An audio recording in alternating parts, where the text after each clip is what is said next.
Olá, está no ar o Contraponto. O programa de hoje pretende discutir os novos arranjos familiares, que fogem do modelo tradicional formado por pai, mãe e filhos. São famílias formadas por pais solteiros, mães que optam pela produção independente, casais homoafetivos que adotam crianças ou recorrem à fertilização assistida, casais que vêm de outros relacionamentos, trazendo os filhos e decidem ter mais filhos juntos, e também os casais que não querem filhos.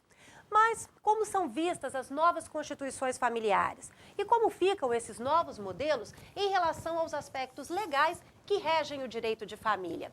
Nossas convidadas para o debate são a Flávia Brandão, professora universitária e advogada especialista em direito de família, e Glenda Almeida Prati, psicóloga e psicanalista. Obrigada pela presença de vocês aqui. Obrigada pelo convite. Bom, em que momento vocês acreditam que houve essa mudança no conceito de família? O que teria acionado o gatilho dessa mudança? Há alguma explicação para isso? Bom, Karina, eu penso que tem a ver também, né, essa discussão sobre as novas configurações com o espaço que tem sido dado para debater esses momentos, né?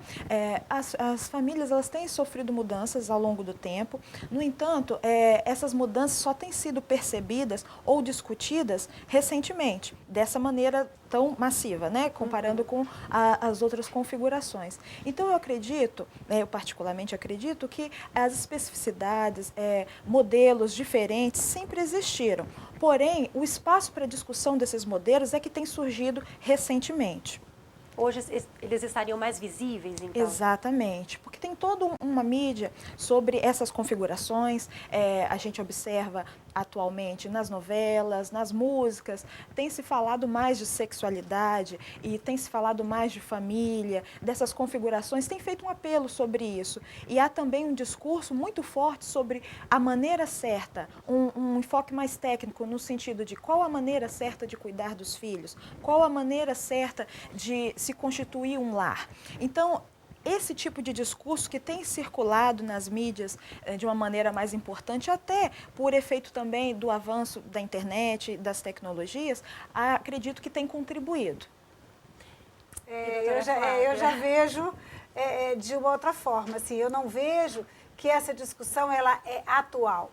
Ela é atual na medida que a doutora Glenda fala, que nós temos mídia social, temos internet. Mas discutir família e arranjo ou modelo familiar é histórico. Isso é histórico, a gente remonta à pré-história. Os modelos, eles vêm mudando historicamente a cada tempo. Nós tínhamos a família matriarcal, passamos a família patriarcal, vivemos... E cada modelo desse, ele é intensamente discutido na sociedade na época em que ele está existindo, até para que haja mudança. Quando saímos do modelo de casal casado, que não havia dissolução de forma alguma desse vínculo de casamento, para pensar nos casais desquitados, foi uma comoção social relativa à época. Não tinha mídia social, não tinha, mas tinha rádio, televisão, vizinho, o que fosse. Passamos a discussão do divórcio, também criou-se novo modelo familiar quando veio o divórcio. Criamos em 88, porque a sociedade já clamava um tanto, a união estável através da Constituição. Quer dizer, se nós pensarmos bem a evolução da família, hoje ela é discutida de uma forma globalizada, rápido. Mas a discussão ela acontece desde a pré-história. Nós temos aí esses modelos rodando desde a pré-história. Vocês acreditam que a gente pode dizer que há um modelo dominante? O modelo pai, mãe e filhos, homem, mulher e filhos? Eu acredito que ainda se quer dar a este modelo um cunho dominante, mas eu não acredito mais que ele seja efetivamente, eu não sei se a doutora, né, pelo seu lado, que ele seja efetivamente o modelo ideal e dominante, porque aí a gente vai ter que discutir questões muito mais amplas, né, da visão da sociedade de uma forma geral, seja religião, seja qualquer outra forma, para ver o que é mais dominante. Não acredito mais no modelo dominante. Como a doutora Flávia falou, acredito que essa perspectiva que ela traz é nesse sentido do debate social, no sentido da aceitação de uma nova configuração.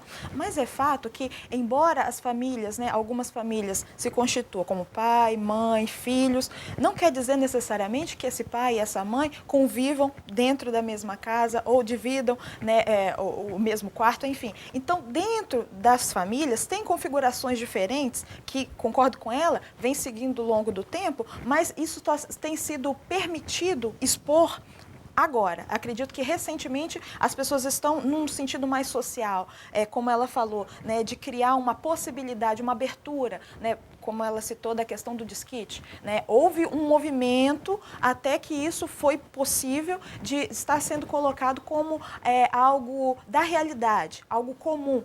Que a gente pode dizer, quando você perguntou do modelo ideal, dominante, ainda o modelo dominante não quer dizer que é o ideal, né? Seria um modelo dominante mesmo, aquele que vem se perpetuando ao longo do tempo. Ainda tem essa referência, né, do pai, mãe e filhos, embora nós saibamos que algumas configurações familiares, embora tenha um pai e uma mãe, quem cuida dos filhos é uma avó, um avô ou um vizinho, tem isso dentro das peculiaridades de cada família, mas muitas vezes o que se preserva, o que se fala, o que se mantém, é como se aquela família ainda fosse centralizado como referência o pai e a mãe. A mesma discussão que se coloca a respeito das relações homoafetivas também, né? No sentido de que, às vezes, isso pode ser ruim ou bom para o desenvolvimento. E quais as consequências emocionais para os filhos gerados nessas novas modalidades familiares? Bom, Karina, depende muito do que se considera o motivador dessas novas configurações. Quando se pensa em adoção ou na produção independente, há que se perguntar inicialmente o que motiva essas pessoas, enquanto pais, a escolherem essa modalidade e não outra, né, o modelo tradicional. No que se refere ao desenvolvimento psicológico e emocional de uma criança, é importante se pensar em que lugar que essa criança está sendo colocada, né? Enquanto idealização, enquanto expectativa, optar por adotar uma criança ou ter um filho para preencher um determinado vazio ou uma determinada falta, para segurar um relacionamento. Muito provavelmente, esse tipo de configuração, esse tipo de motivação vai produzir uma série de consequências nesse arranjo, nessa dinâmica familiar, que pode vir a trazer consequências negativas para o desenvolvimento dessa criança e até para o convívio do casal ou da pessoa que toma essa decisão. Então, quando se pensa em consequências psicológicas, né, sociais, é importante observar o antes, né? Às vezes, um casal ou um homem, uma mulher, optam por ter um filho muito para aliviar uma certa cobrança que eles se sentem da família, do núcleo familiar estendido, seria uma avó, um tio, por uma questão de status também, estar em um relacionamento e ter um filho. É como se isso, por si só, fosse segurar um relacionamento ou fosse garantir para eles um certo lugar na sociedade. Constituir uma família visando isso como um objetivo ou como um fim último pode trazer consequências negativas.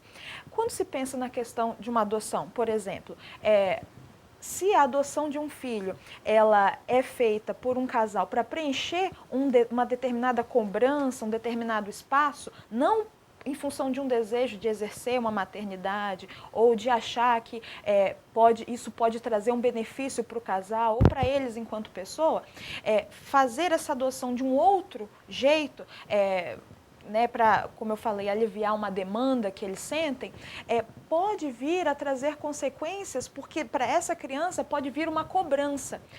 Uma vez que isso não consegue suprir essa falta, há todo um processo que o casal ou a pessoa que opta por fazer essa adoção pode desenvolver no sentido de cobrança, né, como se essa criança tivesse a obrigação de fazer coisas por eles que eles não conseguem fazer por si mesmos.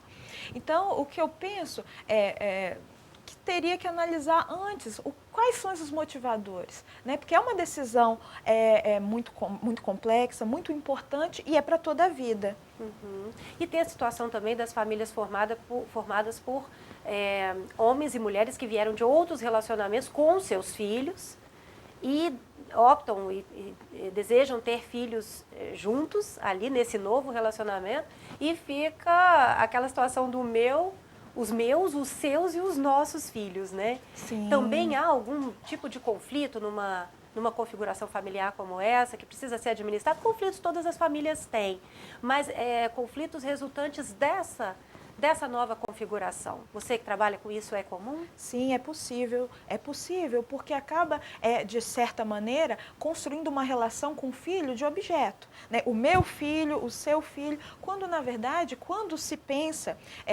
pelo menos teoricamente, na construção, numa união, subentende que as divisões, as responsabilidades, os direitos seriam compartilhados. Então, o que é isso? Compartilha a presença, a fidelidade, mas no que se refere aos filhos, aos direitos, à educação, é cada um por si.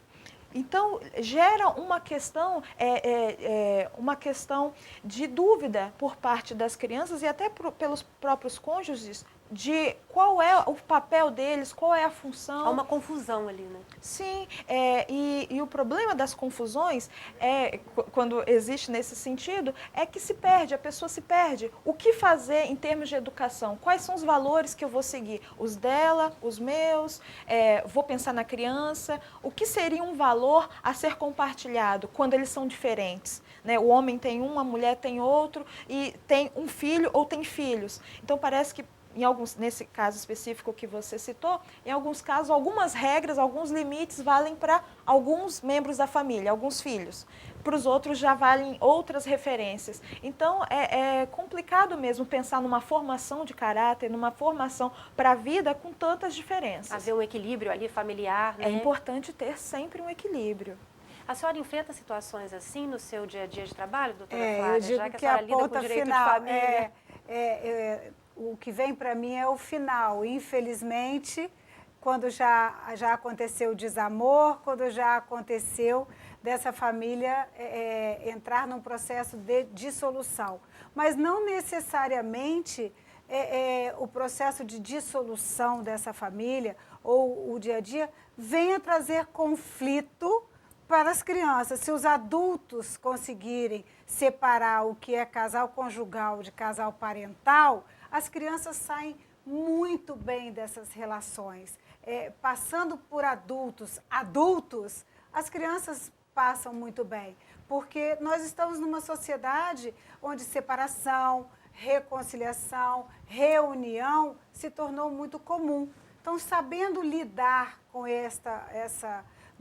com essas novas configurações e arranjos, as crianças saem bem, elas saem estruturadas, elas têm, com pais estruturados, condição de ter um crescimento normal, independente de qualquer outra coisa. Mas no dia a dia a gente vê muito conflito. E quais as diferenças? Então, qual a diferença entre o casal conjugal e o parental? Casal conjugal é marido e mulher. Casal conjugal é pai e mãe com filho. Parental. O parental. O conjugal é o homem e a mulher, né? Que é um e o relacionamento, é um que tipo é um relacionamento. Que sai da figura da criança e fica lá o homem e a mulher, ou os cônjuges ali, né?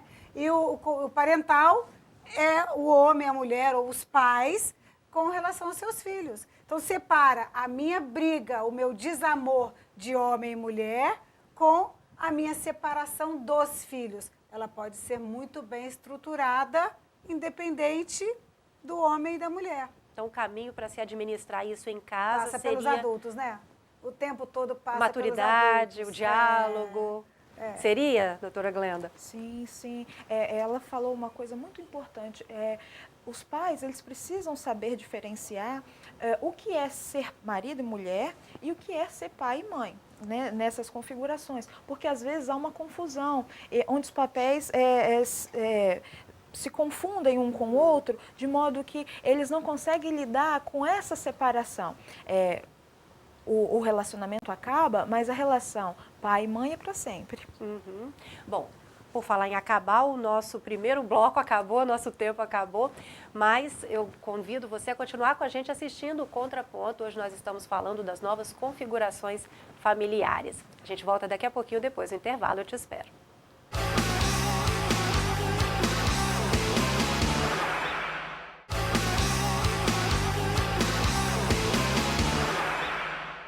Estamos de volta com o programa Contraponto, hoje falando sobre as novas configurações familiares. Estamos recebendo a doutora Flávia Brandão, professora universitária e advogada especialista em Direito de Família, e a doutora Glenda Almeida Prati, psicóloga e psicanalista. Bom, nós estávamos falando sobre a questão dos conflitos dentro de casa, né? Os conflitos resultantes aí dessas novas configurações. Falamos principalmente dos núcleos formados por homens e mulheres que vêm de outros relacionamentos com seus filhos e tem outros filhos ali desse relacionamento atual, né? Pode haver confusão ali na hora de se relacionar.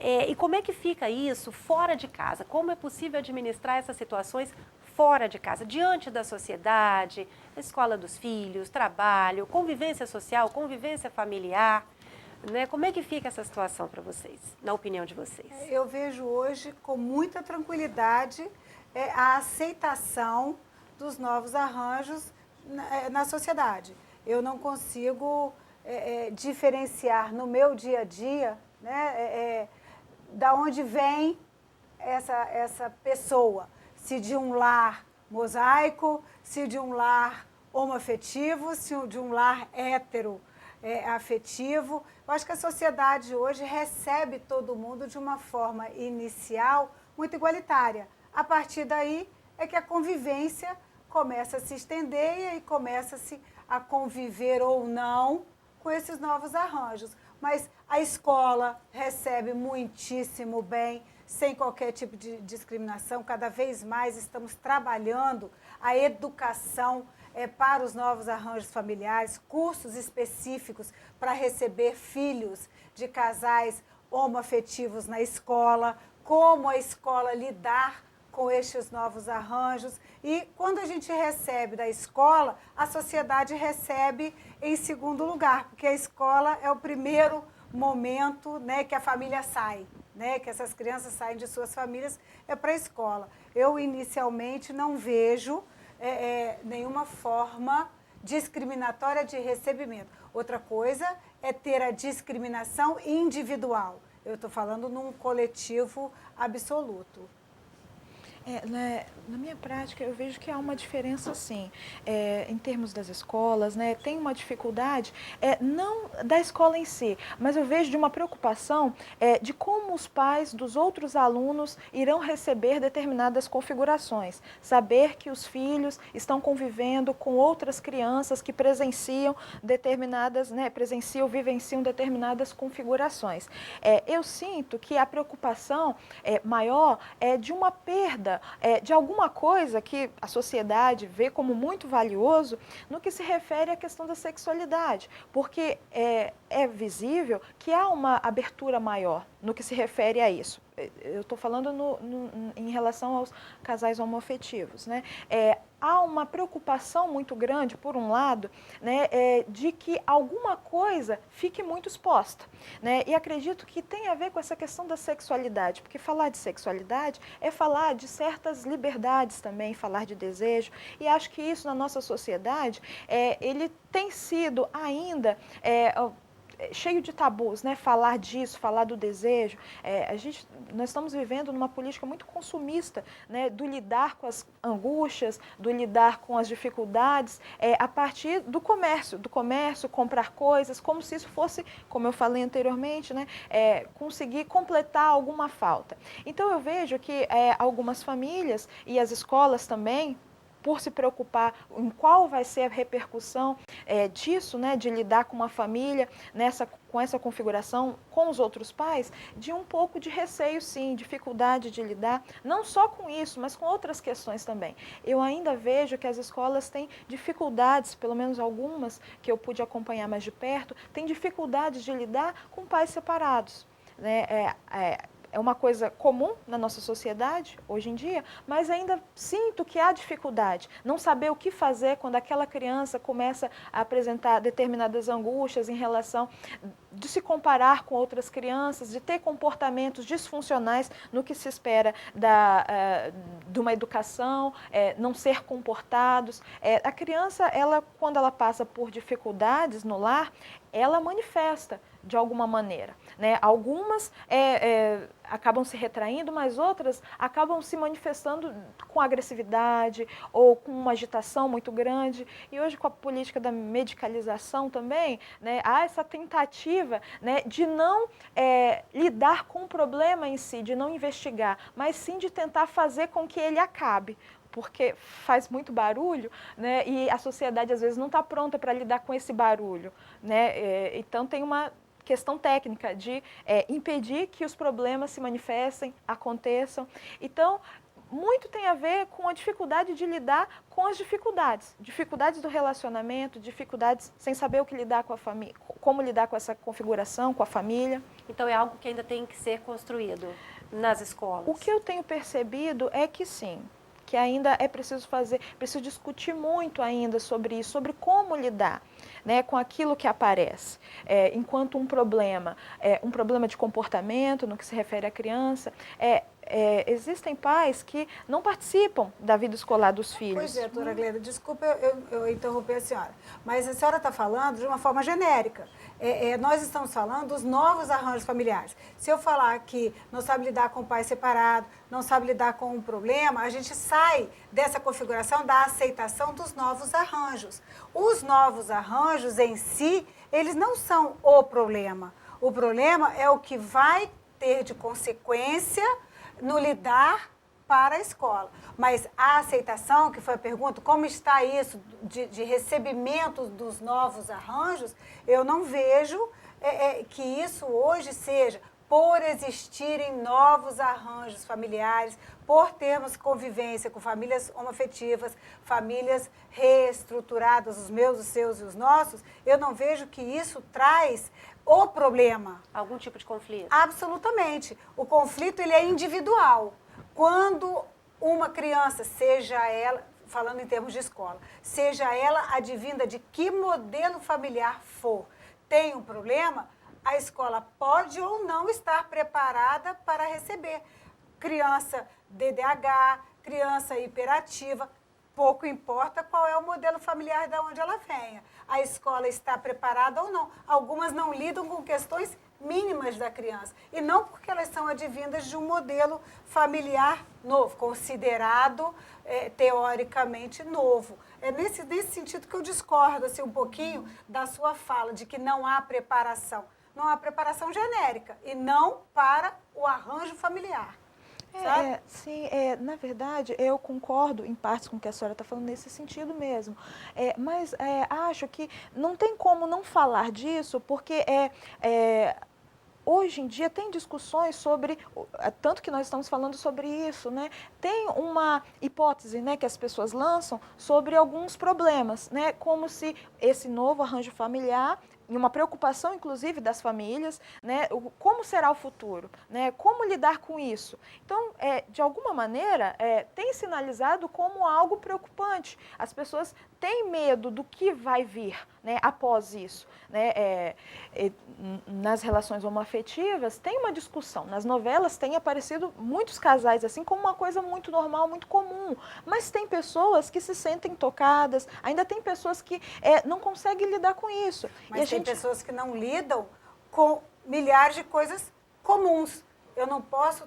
É isso que eu não consigo chegar num consenso com a senhora. Assim, é de generalizar para as questões finais. Mas ela está querendo dizer, né? Eu entendi que existem as pessoas que não aceitam com tanta facilidade. Sim, né? Sim. Um novo arranjo familiar, Exatamente. Crianças vindas daquele novo arranjo familiar. Eu acho que a gente não pode negar que isso existe. Sim, porque é justamente aceitando... E nem a escola nem ser generalizar. impedida ou proibida de receber uma criança daquela. E nem generalizar.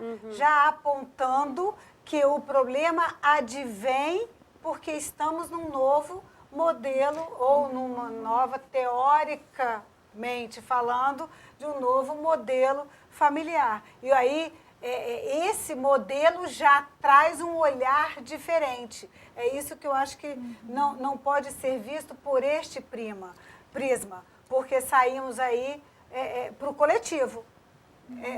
Só nesse ponto é que eu não concordo. A escola prima pelo olhar desta, daquele. Mas ela procura, pelo que a doutora Glenda está falando, a escola teria que harmonizar todos os envolvidos ali. Se ela harmoniza, Ou pelo ela não menos tentar individualiza. Se ela harmonizar. harmoniza, ela não individualiza. Ela aceita e trabalha o que chega de forma, aí sim, coletivo, no igual.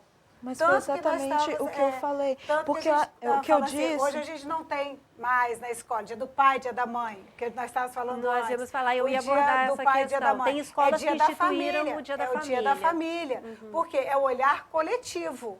Mas né? eu acho Então, que nós existe um saímos- problema, exatamente E nesse... aí essa é a receptividade positiva. Sim, mas eu acho que tem um lado positivo e tem um lado negativo, porque se você cria o Dia da Família, você não precisa lidar com o fato de que tem pessoas que não têm essa família tradicional. Então, assim, uma coisa é você criar um Dia da Família para ampliar, fazer com que as diferenças elas sejam tratadas de uma outra maneira. Outra coisa é você fazer isso porque você não está conseguindo lidar com um arranjo, com a cara da criança, como a criança fica quando ela não tem uma mãe para entregar a lembrancinha. Quando a escola não sabe o que fazer nessas situações. Sim. Esse é o problema. Então, na minha perspectiva, eu penso que a gente não pode negar uma coisa que generalizar no sentido de que não há problemas. Os problemas existem. E isso não é uma questão a princípio. O problema é não saber lidar com as dificuldades e com as diferenças. Bom, eu vou precisar interromper mais uma vez aqui o programa, porque nosso tempo, infelizmente, chegou ao final, a discussão rende, né, o assunto não se esgota, mas eu queria finalizar, doutora Flávia, falando especificamente do direito de família, né? Quais os direitos dos membros das novas constituições familiares com relação, por exemplo, a plano de saúde, pensão por morte, pensão alimentícia? Há alguma diferença? Não há. Vou falar muito rapidamente. Em relação ao né? modelo tradicional. Porque os arranjos familiares vêm união estável, casal homoafetivo, a família monoparental, que é um dos cônjuges com seu filho. Não há diferenciação alguma. Direito previdenciário, direito sucessório, plano de saúde, tudo isso é garantido a todos os arranjos familiares. Eu vou especificar a família homoafetiva, o direito a casar, os casais do mesmo gênero podem casar, eles podem herdar. Casar no civil. Casar no civil. Até porque religião não é uma questão do direito, aí é social. Podem casar, podem herdar, então são herdeiros, podem se divorciar, podem adotar, tem direito previdenciário de ser dependente econômico, tem direito de plano de saúde, dependente no imposto de renda, benefícios todos. Não há diferenciação nos arranjos A lei por abrange. questão de gênero. Nós temos famílias e essas famílias têm os seus direitos garantidos. Pensão alimentícia em caso de separação entre os pares, independente dos filhos, tudo isso é garantido a todos os arranjos familiares. E a questão do registro civil de crianças, por exemplo, adotadas por um casal homoafetivo? Tem direito na certidão de nascimento de ter o nome de seus pais ou de suas mães, assim como em uma barriga substituta nós já temos 2 pais e uma mãe, 2 mães e um pai no registro de nascimento. Não é comum, nós temos que ter a discussão judicial, mas nós já temos certidões neste novo modelo. Ok, doutora Flávia, obrigada pela participação Eu da que senhora. agradeço. Doutora Glenda também, esclarecendo aqui pontos importantes dessa discussão, né, que, como eu falei, rende muito ainda, rende muitos programas contraponto ainda, né? Eu agradeço também a sua companhia, que esteve conosco até agora acompanhando o programa Contraponto. Hoje nós falamos sobre os novos arranjos familiares. Obrigada e continue acompanhando a programação da TV Alice, o seu canal cidadão.